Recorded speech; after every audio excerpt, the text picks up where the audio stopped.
On March 11, 2020, the World Health Organization made an announcement. In the past 2 weeks, the number of cases of COVID-19 outside China has increased 13-fold. COVID-19 can be characterized as a pandemic. The Carona Virus, or COVID-19 disease, had already overwhelmed China, South Korea, Iran, and Italy. And this was a warning to other countries where it was now spreading quickly. In the days and weeks ahead, we expect to see the number of cases, the number of deaths, and the number of affected countries climb even higher. The spread of COVID-19 was no longer something that could be stopped. But we can still slow it down. We just have to act right now.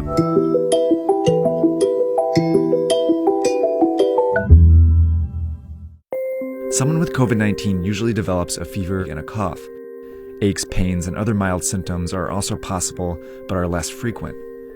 But the severity of those symptoms varies, and for some people who get the virus, you might never show symptoms at all. Based on the data from China, the vast majority of cases are not life-threatening. In 80% of cases, people experience only mild disease, but in 20% of cases, the disease can manifest in a more serious way. It can develop into quite a severe pneumonia where people need to be hospitalized and put on ventilators. Overall, it seems like about 1 to 2% of known cases lead to death, but that rate is much lower for young people and much higher for the elderly. And it also seems that people with unmanaged underlying chronic diseases, they also have a tougher time overcoming the virus. The virus also seems to be very contagious, more contagious than the flu. All you need to do to spread COVID-19 is cough or sneeze on someone else, touch a surface where the virus still lives, and then put your hand in your mouth or your eyes or your nose. After getting infected, it can take an average of 5 to 6 days before you feel sick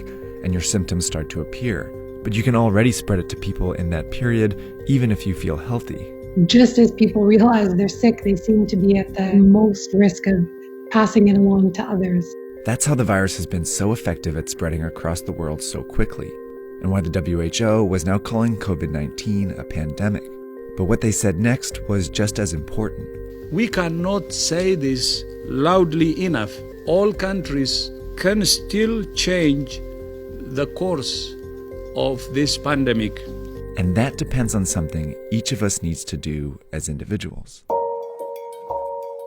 So diseases become really dangerous when everyone gets sick at once and the health system becomes overwhelmed. In any hospital, the capacity to treat patients is limited by how many beds they have. Think of this as the number of beds in your local hospital at any given time. A couple are already filled by patients receiving treatment for things like a car accident injury or a stroke. And this dot represents one person who's healthy and decides to go out like usual.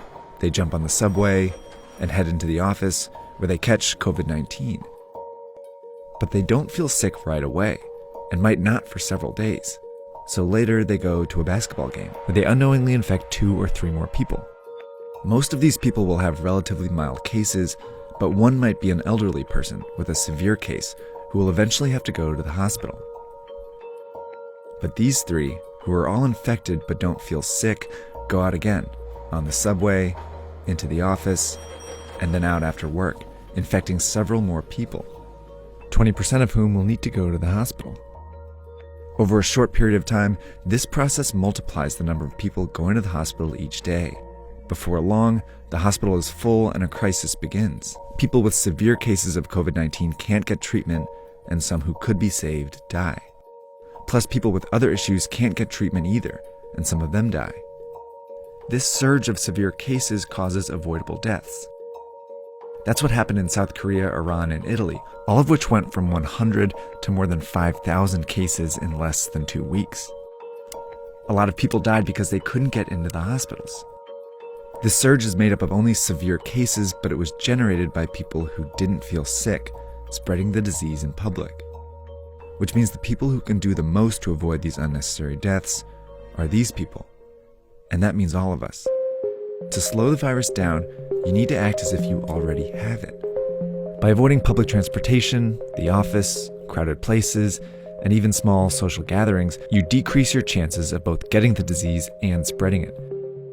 This is called social distancing.